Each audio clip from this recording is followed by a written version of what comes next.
For 8.6, what we're going to do is we're going to take 3 different types of functions that we've talked about this year. And we're going to kind of combine them. And it's going to be which one of these 3 is represented here. Okay, that's what we're looking at. So the 3 that we are talking about today, we're talking about linear, we're talking about exponential, and we're talking about quadratic. So the first thing I want you to do is with the person around you, I want you to talk about anything that you remember from these. Could be equations, could be what the graph looks like, could be XY chart stuff, whatever you remember from these 3 things. Okay, go ahead.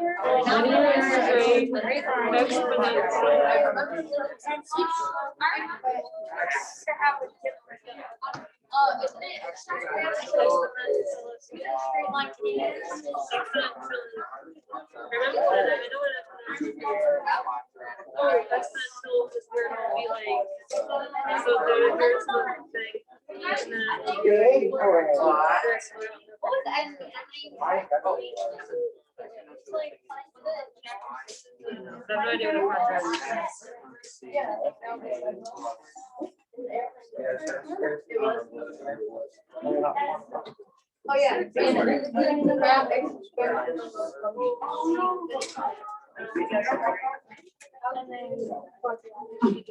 And then microlinear is line.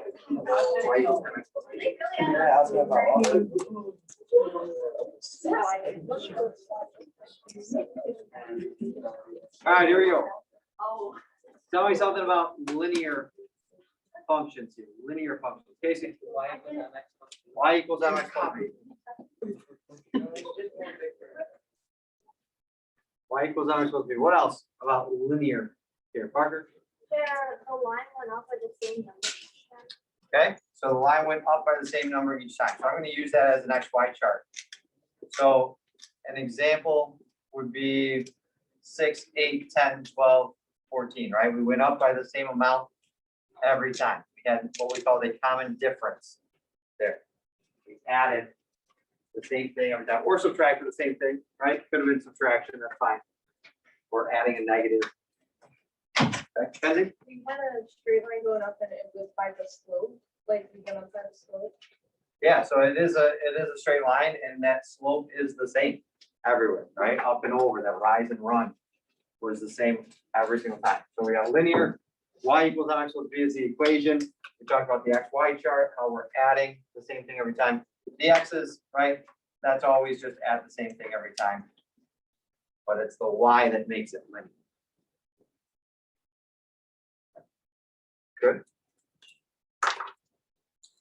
What about exponential? What do we remember about exponential functions? Yeah? The equation like y equals x, and then in parentheses a plus b, and then it was There's an a, a b, and an x in there, and then but not like that. but then there was another number that was I think you're thinking about exponential growth, which is gonna be slightly different. Okay, Jackson? Wasn't it a times 1 plus r to the x? I don't remember. That's exponential growth, right? And I think that's the same thing he was trying to get at. But I just want an exponential function here. Casey? wasn't it a times b the x power? There you go. A times b to the x power. That's our exponential equation. A times b to the x power. Remember, the x is the exponent in exponential. And what else do we remember about it, Troy?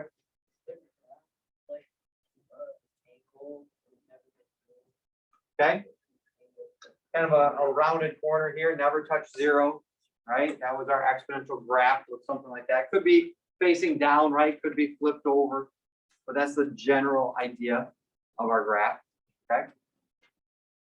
What was true about our XY chart? Is it? Yeah, the y multiplied by the same thing every time. So the x's still went up by the same amount. The y's we were multiplying. So it could be 3, 9, 27, 81, 243, right? We're multiplying by the same thing every time.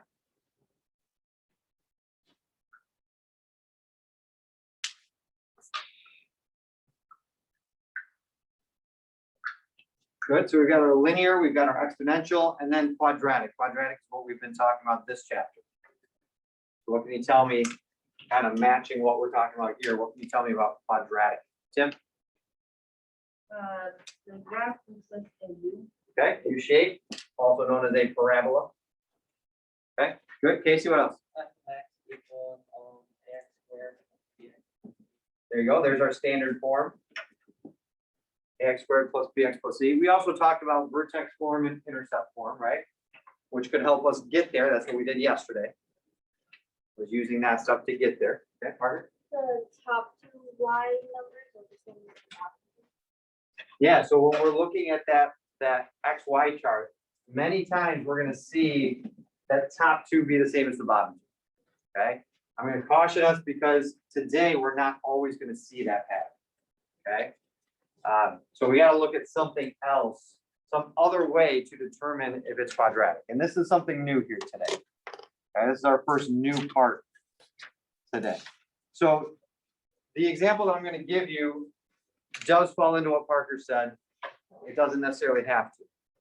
Okay, so we're gonna say 12, 0, negative 4, 0, 12.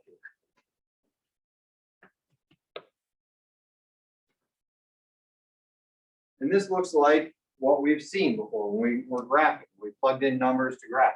All right, the top two numbers, the bottom two numbers are the exact same. We know it's going to go down and then back up, or up and then back down, right? Depending on which way it's going. Just because it goes down and then back up doesn't mean it's quadratic. Just because the top two and the bottom two are the same doesn't guarantee that it's quadratic. Okay, so here's how we tell if it is quadratic from an XY chart. And again, this is something new. We're going to start by doing what we did with the linear, seeing how much we're adding or subtracting every time. So to get from 12 to 0, I subtracted 12. From 0 to negative 4, I subtracted 4. From negative 4 back up to 0, I'm adding 4. And then 0 to 12, I added 12. Well, that doesn't mean much to us right now, but those would be the differences, right? But now what we're going to do is we're going to do that again. But using those numbers that I have in black there. Using those numbers from negative 12 to negative 4, that's plus 8. From negative 4 to positive 4, that's plus 8. From 4 to 12, that's plus 8. This is what needs to happen in a quadratic. This is called the second difference.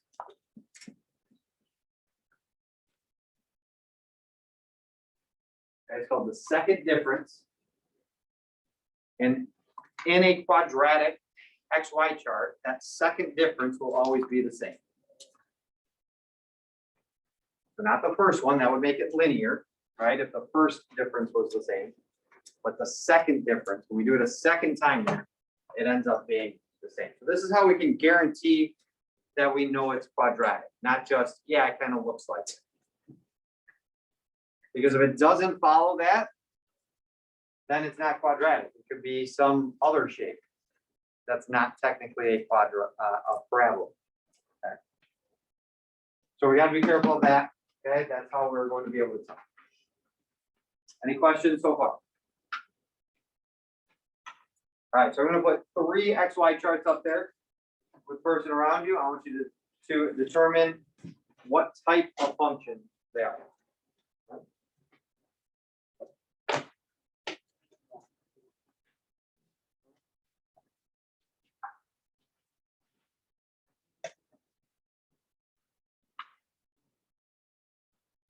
Okay, talk somebody, what type of functions do we see there? A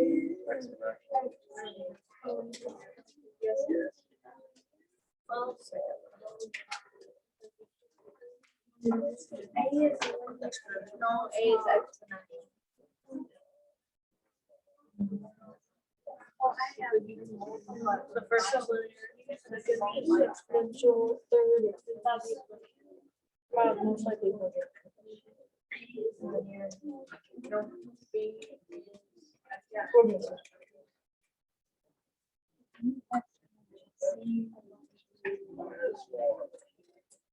The difference is. And the second one's plus. No, that's.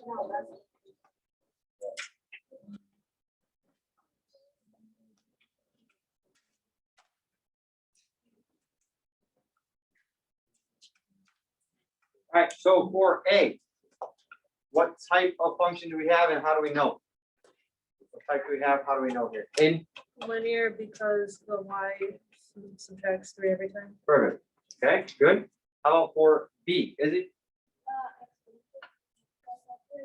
excellent? Exponential multiplies by 2 every time. How about C?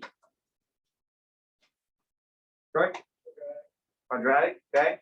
And it could be possible, process of elimination. But if we look at that, the second differences will be the same. Okay, let's take a second just to look at that, make sure that our second differences are going to be the same. Right, we see here these two and these two aren't the same anymore, right? So we can't just rely on that. We're looking at -1, +1, +3, +5. That second difference, +2, +2, +2. That second difference. How is -1 + 1 would be 2? Where are you looking? Right there. Here? You did -1 + 1. -1 - 1 gives me a -2. -2 + 1 gives me a -1. So we get that second difference of +2. Good. Questions on that? This right here, this is the majority of your homework. It's just what type of function do we have? Okay, that's the majority of it. And you will see that stuff on the test as well. Now, the other part of this, is we need to take that information now and create an equation out of it. Okay, we got to create the equation. Now, we created equations for quadratic. We did that all day yesterday. That was the whole lesson yesterday, was creating those quadratic equations. So on something like this, you're either going to use vertex form or you're going to use intercept form. I don't have the x-intercepts, right? I don't have anywhere where it says y is equal to 0. I don't have those x-intercepts. I can't use intercept form. Here, I do have a lowest point, right? This is the lowest point. It's symmetrical on either side of it. So this has to be the vertex. So I would take that, I would plug it into vertex form. I choose one of the other points, plug it in for x and y to solve for a, just like we did yesterday. Okay, I'm not going to go over that today because you can watch yesterday's video if you forget how. Okay, it's all there. So we're not going to talk about creating the quadratic. We should know how to do that. Let's talk instead about the other two. So we're looking at linear, we're looking at exponential, and being able to create our equations out of it. For our linear here, we know our linear equation is going to be y equals mx plus b. Does everybody know the equation off the top of their head? They're looking at it. Somebody first hour said it, that's why I asked. Izzy, what do you think? Oh, y equals 3x + 2. Very close. Very, very close. It's actually y is equal to -3x plus 2. I'm going to talk to the person next to you. Where do those numbers come from that chart? Down 3. You're going down. It comes from the 1 point. And then It's just the first one. And then 2 is the first one, and then 0. And then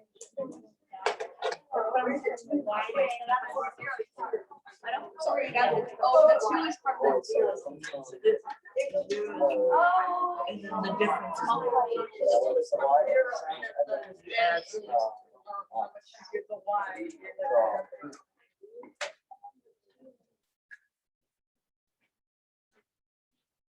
All right, so raise your hand, tell me, where do those numbers come from? Where are those numbers coming from? Melissa? Okay, so on my chart, where am I gonna find those?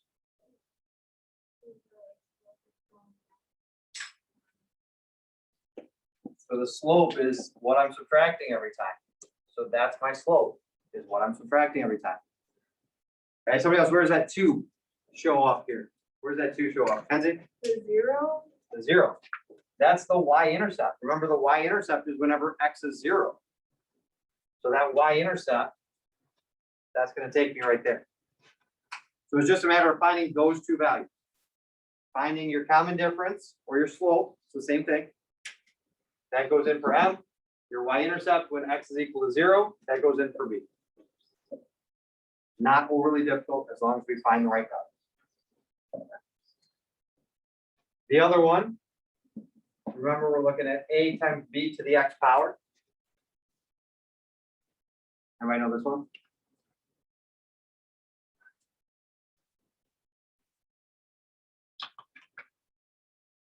I want to give it a guess. Parker? Would B be two? B is 2. Anybody know what a is? Kenzie? Four? It is. Oh, Okay, talk to the person next to you. Where do those numbers come from? four is four is. I didn't get like I was like. Oh, four is zero. It's technically the same thing. It's the same values that you're looking for, it's just where they're located. All right, here we go. Here we go. Raise your hand. Where does this 4 come from? Where does that 4 come from here, Parker? Zero. Yeah, 0, 4. That's the y-intercept. Okay, that's the y-intercept. What about the 2, Casey? Yeah, we're multiplying by 2 every time. So it's that common ratio is that b value. So really, we're looking for the same 2 things, right? We're looking for the y-intercept. We're looking for what are we doing every time, whether it's adding or multiplying. It's just a matter of knowing where they go in the equation. Because here the y-intercept is last, here the y-intercept is first, right? You just got to keep those straight and we'll be good. I had a lot of people first hour that were switching these 2.